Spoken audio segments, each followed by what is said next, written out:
This is the Other 22 Hours podcast.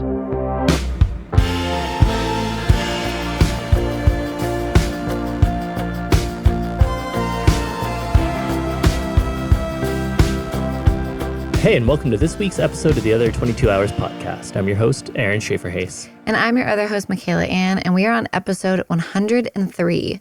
And this week, we're featuring our conversation with Denison Witmer. Denison is a singer-songwriter woodworker from Lancaster, Pennsylvania. He spent a long time in Brooklyn where he had his own studio and ran a studio there, and also was and has been a longtime collaborator of Sufjan Stevens, touring with him, working with him. Sufjan produced his most recent record, and Denison's been putting out records on Sufjan's Asthmatic Kitty for the last, doing quick math, 17 years. Yeah, and we had a really beautiful conversation with Denison. As he pointed out and joked, it's one of those where it became a little bit of a parenting and creativity conversation. So if you're a longtime listener, you know sometimes that happens on this podcast. We made it like a good 35, 40 minutes into the chat, though, before that came along. So don't go anywhere. Yeah. And again, we think these can be applied to any other thing that you have going on in your life when you have to tend to anything besides yourself.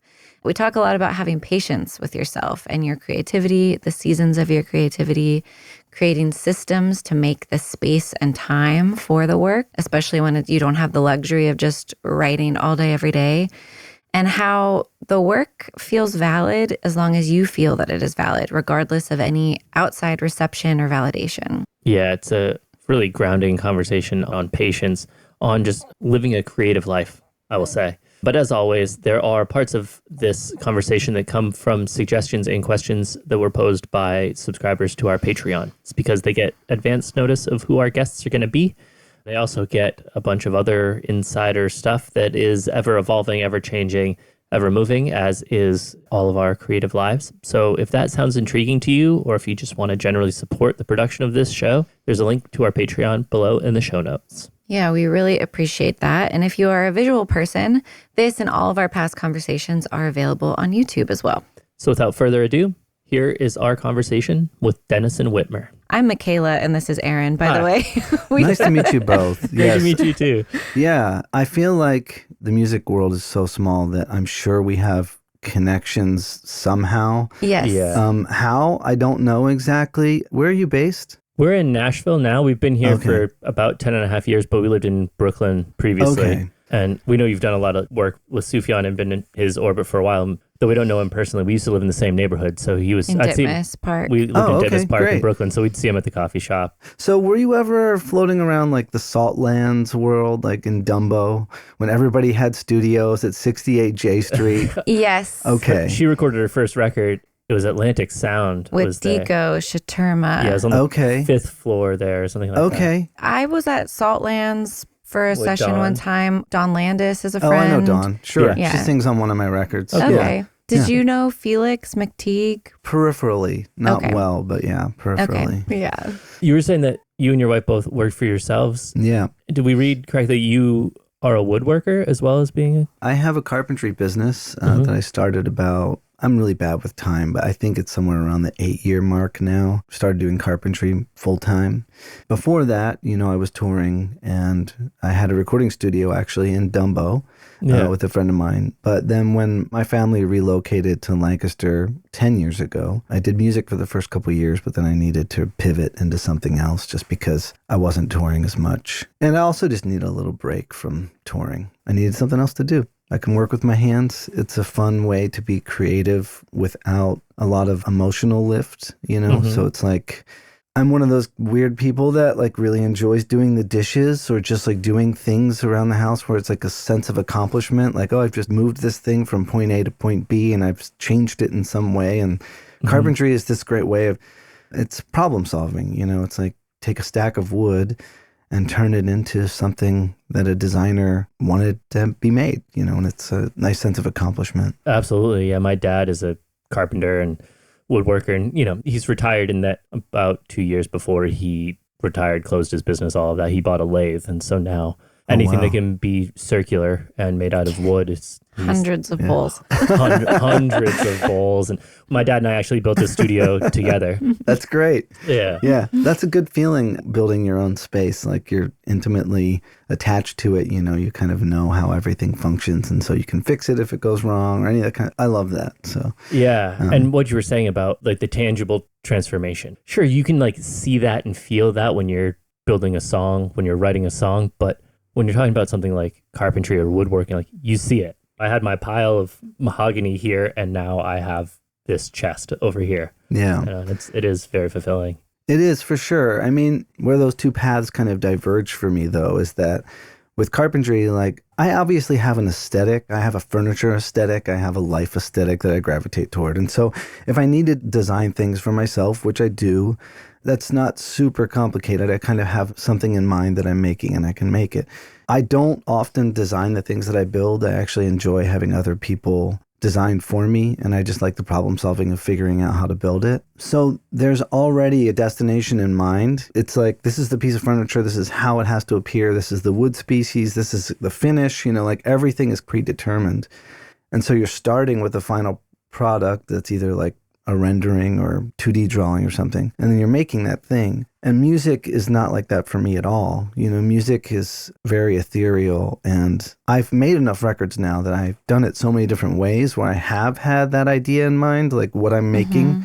That was mostly like early days when I had limited studio resources and I had a budget and I had to figure out how to cram everything I wanted to make on a record into like 10 studio days, you know. So it was a lot of pre-arranging and figuring that stuff out. But then once I got my studio, and as home recording, things got easier, and I'm sure you experienced this with your own studio, there's a lot more experimentation. The process from point A to point B is just a lot more nebulous, and it's like, okay, well, I'm going to record, most of my songs start with an acoustic guitar, but, you know, I really don't get attached to outcomes anymore, because every time I think I know how a song is going to sound from start to finish, something changes drastically. And that's because I'm not really a producer. I'm not an arranger.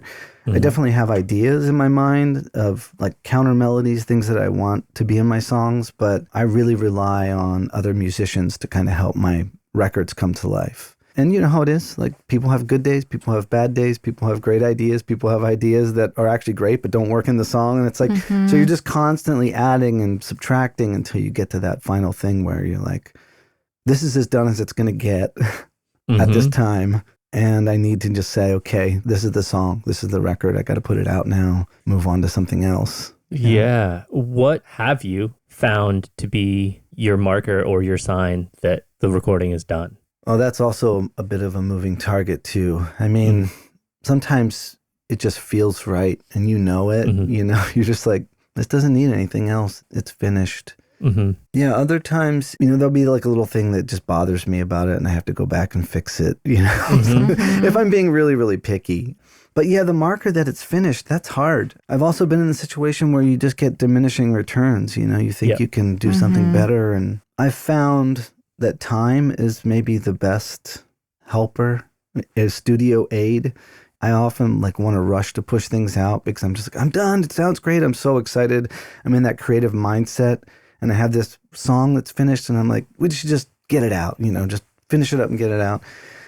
Maybe there's a time and a place for that. But on my last record, there were so many like fits and starts and time in between recording that I had so much time to just listen to the material and be objective about it rather than just like be emotional about it. And as a producer, I'm sure you get that. You're hired to be the objective person in the room, which is a whole different challenge too. You know, It is, for sure. And it really is constantly shifting your point of focus. For me, it's like I need to be that reference and be that feedback, but then also be able to turn that off so that I can get in the sandbox too and throw paint at the wall and turn off that internal critic that I have as well.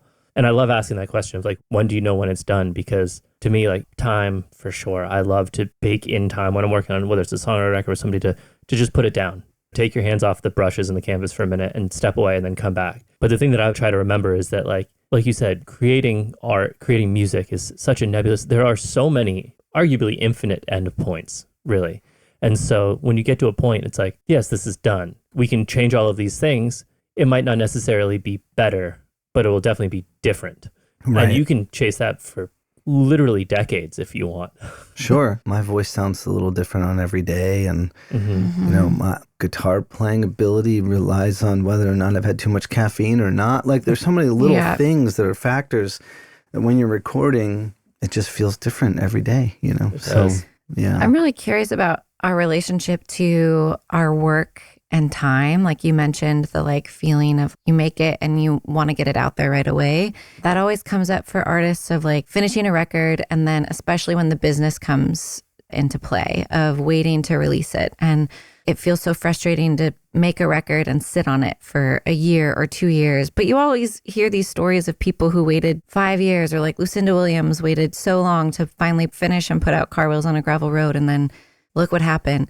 What are your thoughts about our kind of feeling of the relationship of urgency between making and sharing, and the patience of letting things sit and still maintaining that excitement for that work, even though time has passed? That's a great question, because I think it's different almost every project that I make.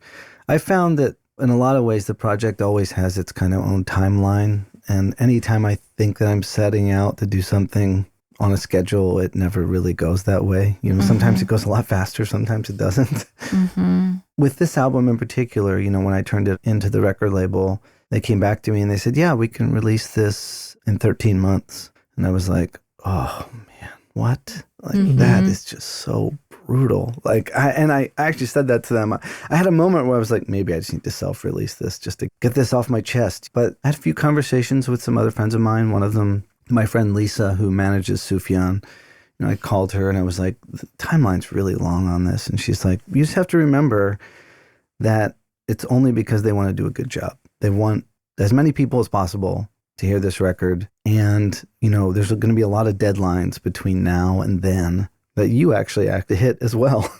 And you've got a busy life with kids and all kinds of things. And all of these things have to happen, in order for this record to come out on this date. And everybody wants to do a good job. So I just took that to heart and I said, okay, and now it's punch list time. It's go through, writing a bio, getting photos, making sure that the masters sound good, all these things that aren't always super fun for me anyway, but are so necessary when it comes to putting money behind a publicist and different things like that. But that's also not always the case. Back in 2020, when I released my last record, American Foursquare, it was already scheduled to be released. I think it came out in April or May of 2020. And also, we could see the lockdown coming, but there was no way to change the release date of the album. And it just was, I'm at the mercy of the world right now. You just kind of have to accept it. It is what it is. But then again, I also made another record under a side project name. I have a little side project that I call Uncle Denny, which is a nickname that Sufjan gave me on tour in 2004 or something. And that one is just single microphone recordings, live. I had to write a song a day for the whole month of January and record it, give myself 3 takes, whichever one was best. That's the one I kept. And I didn't really know I was making a record. I was just doing it as a songwriting exercise. But then when I finished it, I was like, there's some stuff on here that I actually feel good sharing. There's some stuff that is not great too, but in terms of what it is for the project, it felt good, and I could just put it on Bandcamp the next month and it was out. It's in the world. There was no pressure to do anything. And that was also very freeing. So I find if I can do both things at the same time, that's really good for me. I've been thinking about that a lot recently. Maybe it's having newborn, maybe it's just the season of the world at the moment, but trying to put too much responsibility on one thing, your project under your name, to be able to release music recordings of your songs that are capture them in the best of their ability and release it frequently and release it quickly and all of this, what is it, fast, cheap, and high quality? You got to pick 2 of those. Yeah. I've never heard that before, but I should write that down and just keep it on my wall. Yeah.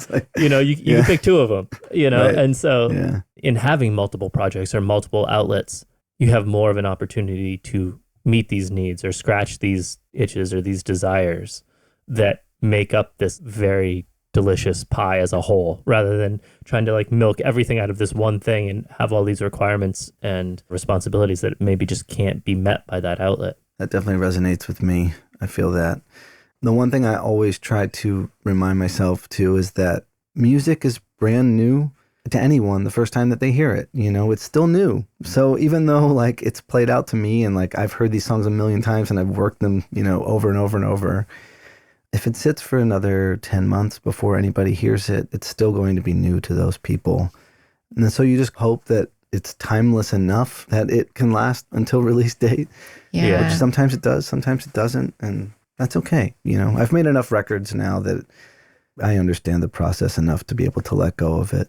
On that, I love the story behind Chappell Roan, who just won Grammys and all of that, where, a lot of these songs she put out, do you know actual dates here? She put out Pink Pony Club at the start of the pandemic. Right. Like a lot really? of these songs, Wow. a lot of these songs that are massive hits in 2024, she actually put out in like 2021, late 2020, and they just like kind of sat and didn't do anything. She got dropped by her label. She went back home, got a job.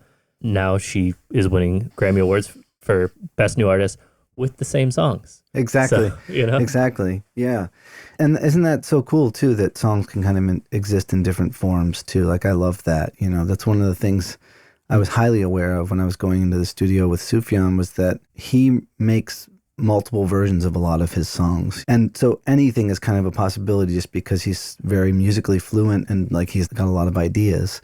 And so I really had to be like, we're probably going to do a couple of these songs a few times until we kind of hit something that seems like it's making sense for the record, But it doesn't invalidate that these songs can exist in that other format too, which is also really fun. Yeah, we both went to jazz school in New York City, and I grew up playing jazz and studied jazz and all of that. And so like that concept of recording multiple versions and even releasing multiple versions of songs is like something that's just very normal to me. I know it's like more rare in the singer-songwriter world than it would be like in the jazz world, but Charles Mingus has been a big influence on me my whole life, and he would not only like re-record songs, but he just release it as a different name. There's some songs that have like 2 or 3 different names, but it's the same song.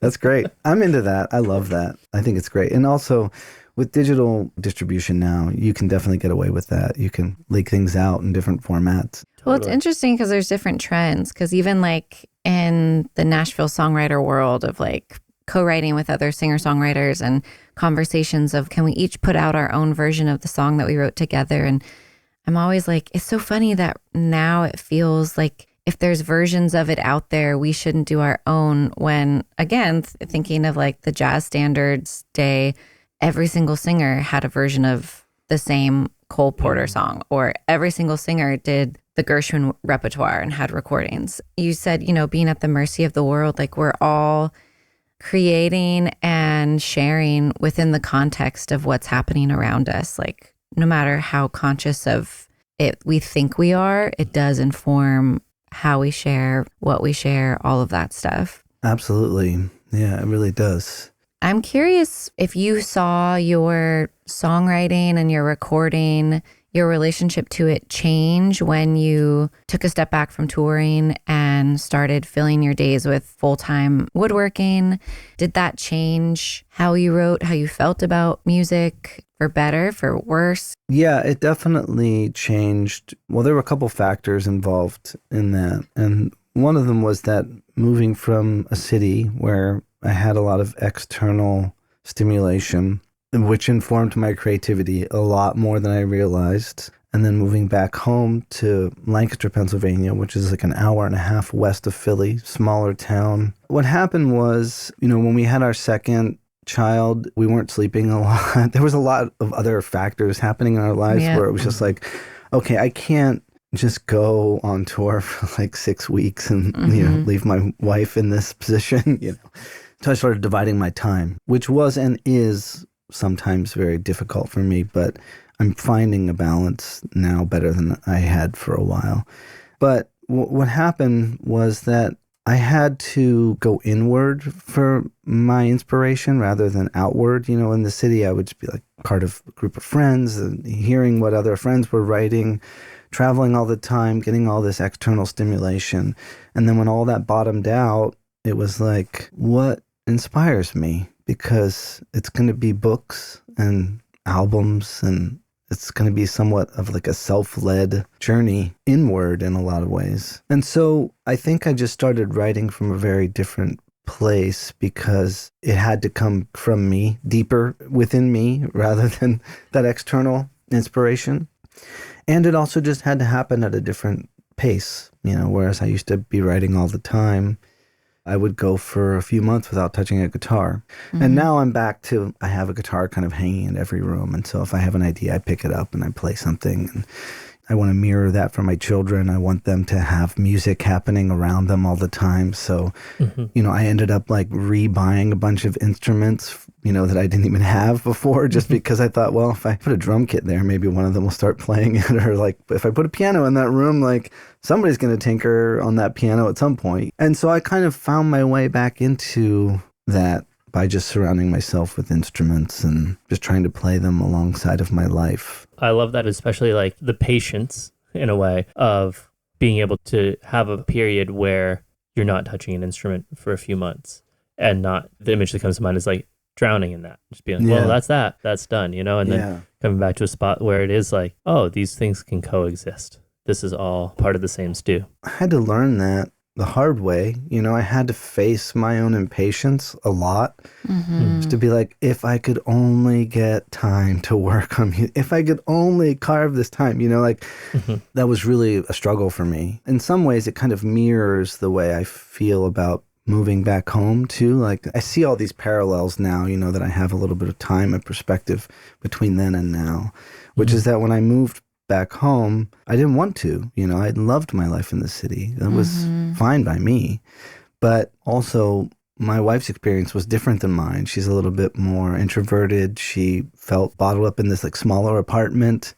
One winter we had like 2 feet of snow or something. She couldn't do anything. It was just her and our kid, and I'm like in Europe doing shows. It's like, and I had to recognize, okay, that's not fair. We need to find out like a medium. And so we moved back to Lancaster, and I really didn't like it. I was just like, I don't want to be here. I want to be somewhere else. But then I started putting systems in place to make my life here work.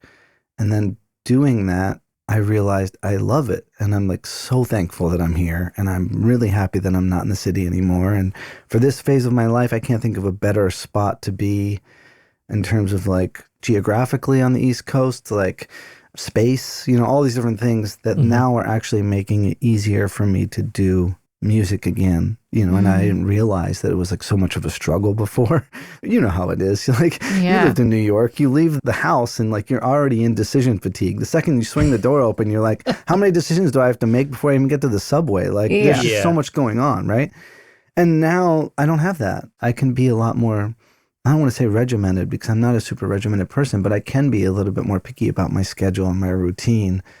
And there's that like freedom and constraints kind of thing that people talk about. And I definitely feel that way. I think what you're touching on is so interesting also because of the phase of life that we're in, of we have a 3.5-year-old and now a newborn. And I definitely, since entering parenthood, have struggled with the relationship to building my patience for my ability to write and create and perform, which has been like what I did with the bulk of my time, my entire life, even as a kid, up until becoming a mother.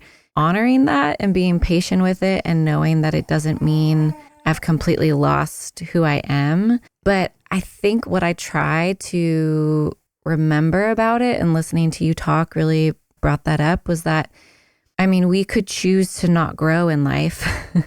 And not necessarily not grow, but not experience other bigger life experiences like long-term partnership, making sacrifices and compromises for the other person in your life, not solely doing everything that you want to do that is just serving your whims and desires. Becoming parents, there's so much like selflessness that you have to start learning when you combine your life with a partner and then bring children into it, that of course it takes away from our passions and our work. And I think societally, we often look at it as a negative. How often we've heard the stories of like, oh, people had a family and then they gave up their art. They disappeared. Right. That's a narrative that I'm fighting in my head. Yeah, sure. But I think when you, like you said, building systems and figuring it out, I really do think that the work and the creativity and the art becomes so much richer because you're living so much more. You're deepening your capacity to handle things, to manage things, to think of others. And I think that part is really beautiful and is up to us to put the value on it. We had our good friend Caroline Spence, who's a really beautiful singer-songwriter, on the podcast, and she just had a baby 2 months ago, and she was saying that she really consciously made a decision of she didn't want to just write songs about being on the road. She was like, as a human being, I wanted to grow and experience these other big life things just as a person, but also as a writer. I wanted to write about more than just being on tour. Yeah, I agree. That's insightful. And I think from my own writing perspective, my records kind of just act as like chapters of my life. And like, it's very important to me that I feel like I'm always writing from an honest place. And so I can only write about the experience that I'm having at that moment. I don't ever really write from another person's perspective. That's just not the way I operate. And what you were saying about how your life just gets busier when you add a partner, when you add kids, it's like that ping pong ball on a mousetrap in a room, where there's like a whole room and like one of them goes off and it's just like the variables just increase. It's very fragmenting in a lot of ways. What I had to do is just kind of remember, okay, like I'm down here under the water right now and I can see the surface. Whereas like at one phase of my life, like I was, and I have to be careful with my words because I don't want to sound like I'm being judgy or anything like that. But at one phase of my life, like I was maybe only responsible for myself or self-involved enough that trip from underwater to the surface was much quicker. Mm-hmm. And I could just pop my head out and be like, okay, I'm here. I'm being creative again, Mm-hmm. But now, like, I see these things that have to happen before I get there, where mm-hmm. I can take a breath. And so it's really about putting systems in place that allow me to get there, That's not always easy. It takes a lot of negotiation. My wife and I this year, it's going to sound odd, but this is the first year where we've decided to, in addition to like our family vacations, take solo vacations. It never really occurred to us that we needed to do that. Mm-hmm. That like, if you don't have enough childcare or like you can't really give your kids to someone to go away, mm-hmm. which is not our case. It's like, well, you need a few days away just to like get back to the surface. So just go do your thing. Like I can manage the kids for a little bit. And like I can see on my schedule, like I've got a few days in a couple months where I can go do whatever I want. And I use that time now and I just accept that that's just the flow. It's just the way it is. There's a learning curve that comes from those first 2 weeks of playing guitar before I start actively writing or trying to record. I set aside that time just because if I haven't been practicing enough, if I haven't been singing enough, I know that I'm not going to be where I want to be for recording. So I have to like add extra time to just practice. And I mm-hmm. have to do the same thing for Carpentry. When I go back to Carpentry, I have to take very simple projects so I don't cut my fingers off or do something stupid in the shop, where I'm mm-hmm. just doing something that's refamiliarizing myself with the tools before I actually try to make something as good as I can possibly make it. So you just have to be patient with yourself. You have to be kind to yourself too. It's just something I always tell my wife. I'm just like, be nice to the woman that I love, you would never let me talk to myself this way sometimes, or mm-hmm. my kids too. It's like, but we always tend to, I can only speak for myself. I always tend to like criticize myself a lot more than build myself up. In those moments, I have to look back over a career of records and be like, I accomplished all of these things. Like I can do this again. Don't talk yourself out of it. Talk yourself into it, even if it takes time. All of that just resonates so much with me and like the patience in the process and just understanding that the actual work of everything is the process. And for me personally, speaking from my experience, yeah, I definitely felt that seeing the surface and getting to the surface was a way quicker before kids. I was a lot more agile in my life. I could do this, I could do that, I could bounce around. And with choosing to take on the responsibility of raising another human being, that's an active choice that we made. But like you said, that agility is slowed, I guess. I can still be agile, but the process is much more elongated. And simultaneously, the process of raising kids, as you said, and again, speaking from my experience, is like you are living that process of growth and development with another human being of a very tangible, visible display of that process in real time. And I see it starting to make me more patient with everything and understanding like this too shall pass. I feel that discomfort and that urgency when I see the surface of the water, that I'm not there. And I'm like, I want to be there. And it like creates all of this stress and all this anger and frustration. I guess it's a long-winded way of me saying like, I can't wait to sit where it sounds like you're sitting, where it's like, I'll get there, and here's the process, and here's the steps. Well, and it's like, because like I can see that I'm going to I'm get no there. patience guru over here. Don't get me wrong. Like that is definitely not. I have my moments, It's hard to describe it to somebody because in some ways I think people hear parenting as like the final stage of grief where it's like acceptance. Like a lot of people have this idea that that's what parenting is, especially when I talk to my friends who don't have kids and they have like lots of time and, and I'm just like, you guys don't understand, like I can't do that until way out, here's why. And, I'm in this collaborative creation project with 2 children and my partner actively being creative. Like I think that my children are probably the most creative thing that I've ever done, and mostly because it's a collaboration. It's not like a song where it's like I get to decide when it's finished and release it. It's like they can say no whenever they want. And they are totally their own personalities, very different from each other. And if they express an interest in something that even maybe is not necessarily one of my interests, I have to be like, well, if that doesn't rub against my moral code, then I'm going to support it because this is what they want to do. So it actually deepens me and it changes, as a creative person. I really just try to view it as a creative act because now it's kind of getting away from me. And I can recognize when I've had songs that have also gotten away from me and be, I don't know what I'm doing right now. I'm making something, I'm writing something. I don't know what words are coming next. I'm just ad-libbing. Something's coming out of me. Don't know where it's coming from. Call it whatever you want. Open a window and an idea comes through.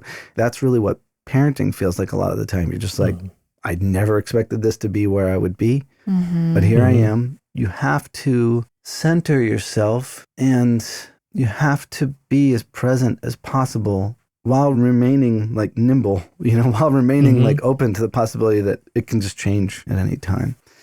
Maybe that is a phase that I'm in when my kids are a little older than yours. I don't know. I recognize what you're saying as like feelings that I have had and still have. I don't think that ever goes away. But I do think it gets easier to manage if you just, I keep coming back to this, put systems in place, that allow you to be the person that you know yourself to be alongside of all that, Yeah. It's hard not to get swept up in your kids, isn't it? It's because they're so interesting. That's what the funny thing is. They are. They're so interesting. They're great to hang out with. And for me, it's mental and biological. You know what I mean? It's like your body and our bodies as humans are programmed to be like, oh, that other being, that small being is important. I need to focus on that. But what you were saying about your kids being your greatest creative endeavor, Michaela was the first one to kind of raise that awareness in me. She's like, you got to be creative with how we do this and creative how we, when you're trying to talk to a really strong-willed 3-year-old, you got to be pretty creative in how you corral them. Telling her what you want her to do is not work. Nope. No. You have to create a way. Yeah. But like, I'm a big fan of systems too, and I have a lot of systems in my business and then my work, my creative work and all of that to be able to show up and be creative on demand. It's like when you have a window, it's like, I need to show up and I need to be able to access my creativity. What do I need to do in preparation before that to be able to show up and do this? So for me, when I'm being creative, like inside our house with our kids, whatever it is, and then I have to be creative in my job, like creative fatigue can come on quickly and strongly. Yeah, sure. So a system that I've found with that is trying to homogenize it all and just be like, this is all my creativity. When my daughter is screaming at me to make up a 3 Little Pigs story for like the 5th time in the last hour, and I have like no more creativity in my head, I go like, okay, well, I'm expanding my creative endurance right now. This is all the same, but like, God, I don't want to tell the story right now. Yeah, and it's okay to have those feelings too. And I think that, gosh, this has kind of become like a parenting podcast in some ways, but that's totally fine. It's important to remind yourself that you can take time for yourself too, which is really hard to do. And if you have a partner that can support that, that understands that same end goal, it's a negotiation, but you can get there. We talk on this podcast so much again, we've had over 100 conversations so far, ranging with just so many different types of musicians and artists, and it's really given us intimate insight into there's no one way to do this. And everybody has different approaches, career-wise, creatively, about songwriting. It always sticks out to me that Joe Henry, the great songwriter and producer, always telling us like he doesn't like to write from a personal space. He really doesn't like anything to be about his life, that everything is like a fictionalized story. And then other songwriters are like, no way. It's all from my life. And we all have to connect with why we create, why we write songs, and then reconcile that with what outcomes we're looking for in our career by sharing our work and trying to make it a commodity to the point that it supports us to some degree financially, which is tricky. And that's why I love these conversations, because everybody has a different relationship to it. And, you know, thinking about the way that you said you write about your life, I'm a very similar writer. And yesterday we recorded an album of mine a year ago at this point, and it'll probably be another year before it even comes out. And I was listening to it again yesterday and thinking, like, should I just put it out? You know, like all that kind of stuff. Yeah. And as I was listening to it, I was listening to the lyrics, and there's a couple songs very specifically about our daughter. And I was like, oh, I forgot. There's a lyric about putting her to bed at night and she greets the moon and the stars. And I was like, oh, I forgot that she used to literally at night when I'd put her to bed say like, hi moon, hi stars. And I was like, wow, regardless of release schedules and how this is released and critical press and whatever happens with this record, that has been my relationship to my records the past 10 years of putting out records. Like, what a beautiful thing that I made a living record, not an album record, but recorded. It's called the record for a reason. The record. Yeah, this experience, this memory that I already forgot about. And it was only a year and a half ago, and that our children will be able to listen to. And I think kind of holding that all the time is really important of both sides. So yeah, just to kind of tying in like the parenthood aspect. We always are trying to like not make this a parenthood conversation, but it Sorry, it I drove you right into it. We're right there. We're right there with you. But I also think there's like a stigma around like, oh, we're talking about being parents again. And it's like, for some people, it's the biggest thing you're ever going to do with your life. That's not for everybody. I wholeheartedly believe you should not do it unless you absolutely want to.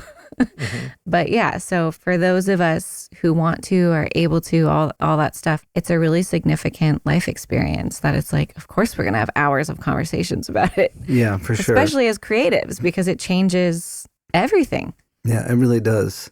I liked what you were saying about being able to listen to like a document of your life. You know, that's from somebody who writes from that same place where it is very much like a journal in the sense, you know, snapshot of whatever my life was. Like, it's fun to go back. Well, sometimes it's fun, sometimes it's not.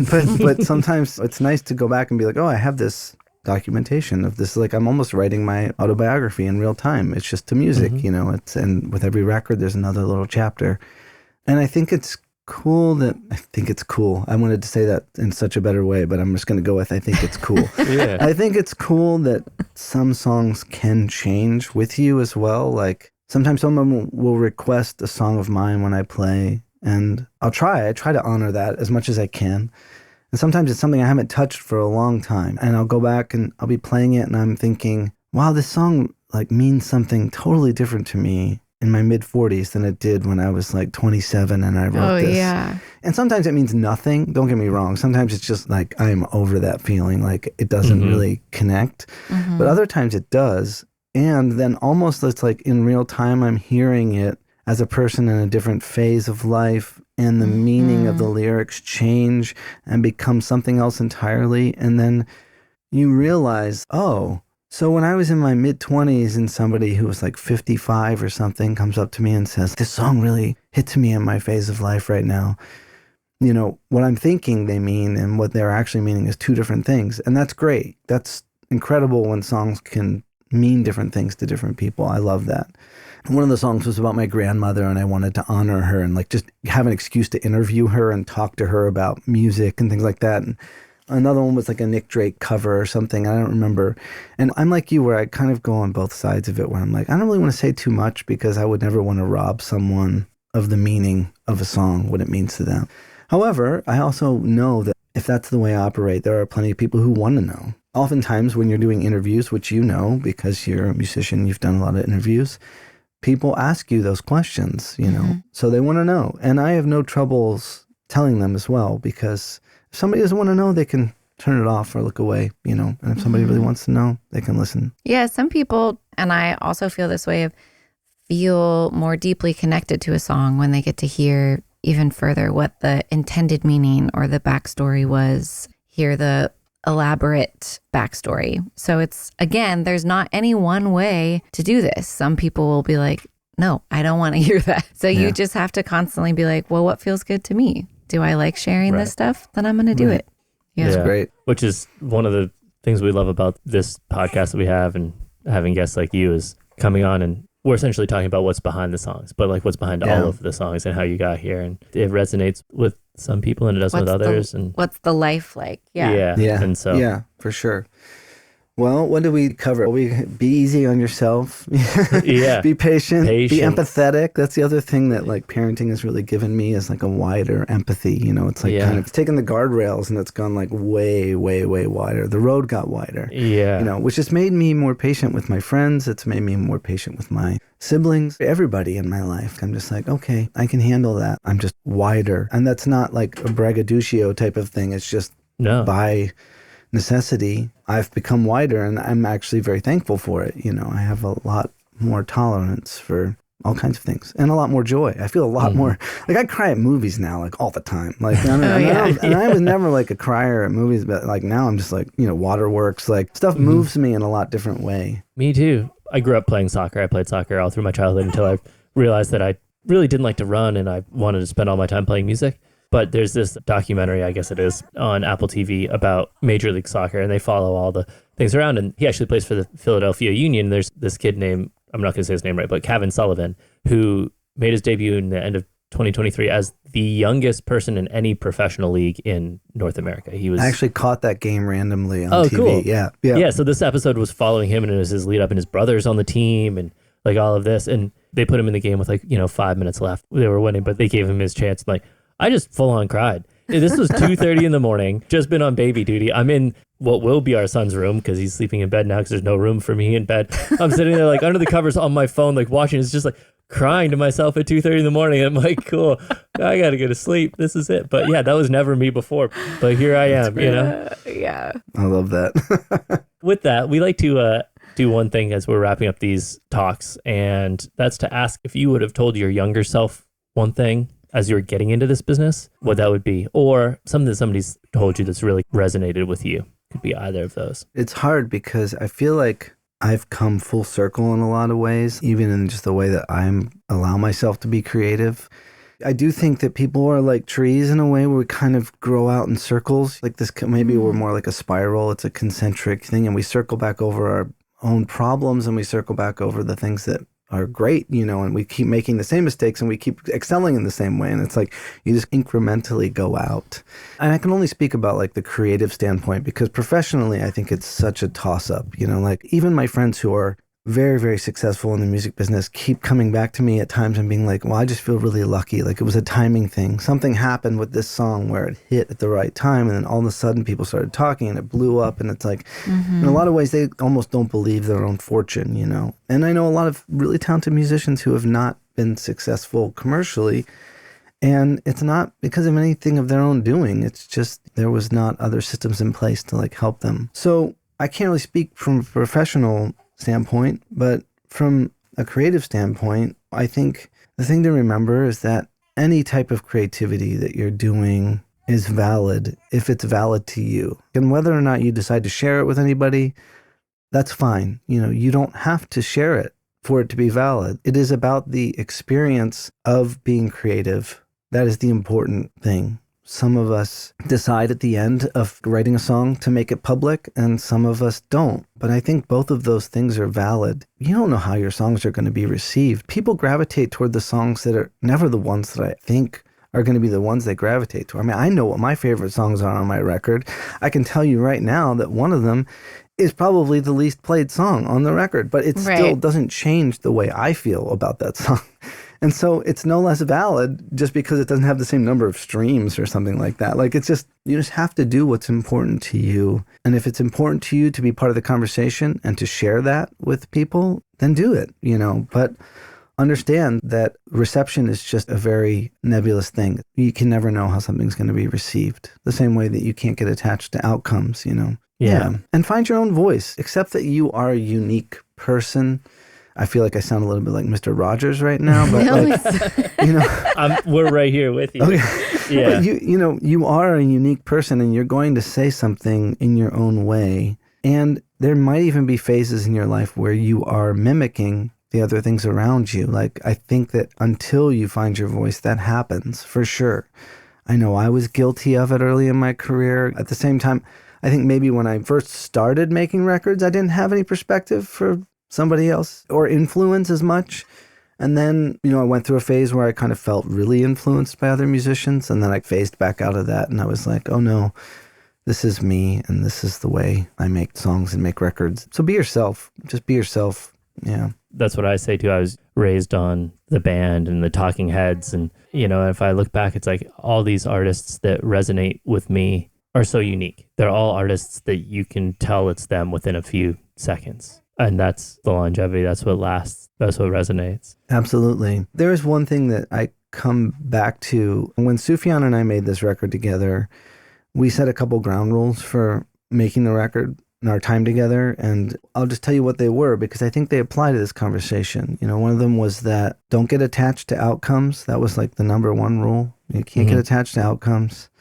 And then one of them was finished is better than perfect. I love that one. That one really sticks with me because I think a lot of us can get in our heads about what we're doing or self-critical. And that one's very important to me. But yeah, finished is better than perfect and don't get attached to outcomes. I think that applies to a lot of different things. Yeah, finished is better than perfect I first read that a couple of years ago, and it's just been reverberating in my head since then. Yeah. It's like, I'll totally just trip myself up. And, it doesn't matter how perfect it is if nobody ever hears it. Exactly. And sometimes that actually isn't great. A lot of really perfect things out there that have no feel. I find that I always gravitate toward the little mistakes in songs that I love. I start to look forward to them, whether it be like a drum hit that's like slightly out of time or like a finger scratching on a string where you're just like, oh, wow, that's really loud, Yeah. And maybe if I was engineering that in my basement by myself, I would be like, well, I'm not going to let that fly. But it never bothers me when it's something else that I love. So. Yeah. Somebody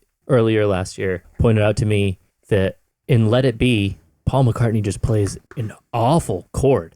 And, the chord's so chill. It's the same thing.